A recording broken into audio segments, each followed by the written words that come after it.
আসসালামু আলাইকুম everyone, welcome back to my channel. This is Megha from Megha রাঁধুনি। আমার আজকের পর্বে গ্রাম বাংলার ঐতিহ্যবাহী একটি খাবার রান্না করে দেখাবো। সেটি হচ্ছে কলার থুর অথবা কলার মুখী বলে থাকা হয়।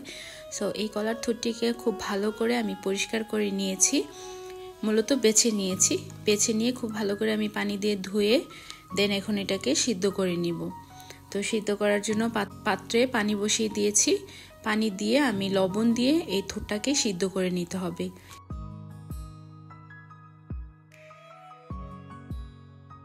এই কলার থুরটাকে খুব ভালো করে সিদ্ধ করে নিয়ে ছেঁকে নিতে হবে। দেখতে পাচ্ছেন ইতিমধ্যে আমার এটা সিদ্ধ হয়ে গেছে। আমি একটি স্ট্রেনারের সাহায্যে ছেঁকে নিয়েছি। অন্য পাশে চুলায় একটি কড়াই বসিয়ে দিয়ে দিচ্ছি পর্যাপ্ত পরিমাণ সরিষার তেল। সরিষার তেলটা দিয়ে দিচ্ছি 1 কাপ পরিমাণ পেঁয়াজ কুচি। আজকের এই থোরটা আমি রান্না করব চিংড়ি মাছ দিয়ে। অনেকে এটাকে চিংড়ি মাছ ছাড়াও রান্না করে, আমি চিংড়ি মাছ দিয়ে আমি এটাকে রান্না করে নিব। পেঁয়াজটাকে তেলের সাথে খুব ভালো করে ভেজে নিতে হবে। পেঁয়াজের সাথে দিয়ে দিচ্ছি 2 টুকরো তেজপাতা। সে সাথে দিচ্ছি 1 টেবিল চামচ পরিমাণ রসুন পেস্ট, দিচ্ছি 1 টেবিল চামচ পরিমাণ আদা পেস্ট,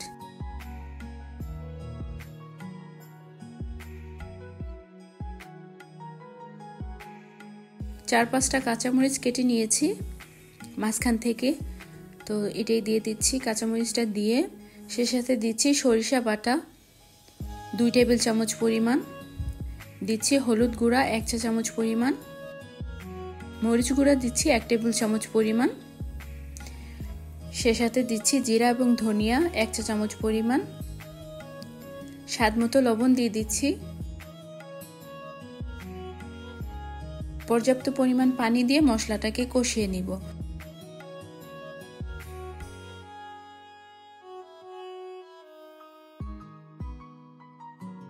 মশলাটা ততক্ষণই কষাবো যতক্ষণ না তেলটা ভেসে উপরে চলে আসছে।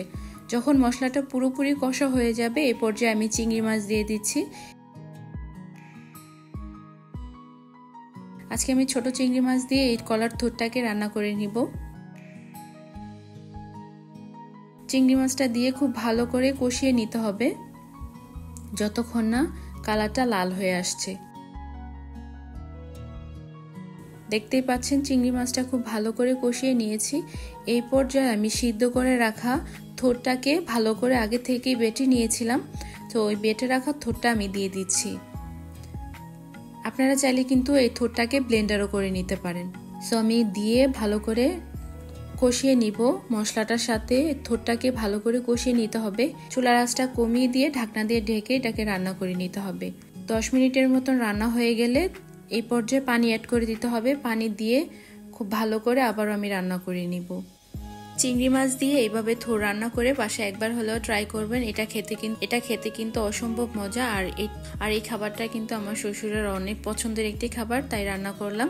আই হোপ যে আপনারাও বাসায় একবার হলেও ট্রাই করে দেখবেন যে এই খাবারটি কেমন খেতে। আমি এটাকে ঢেকে রান্না করব।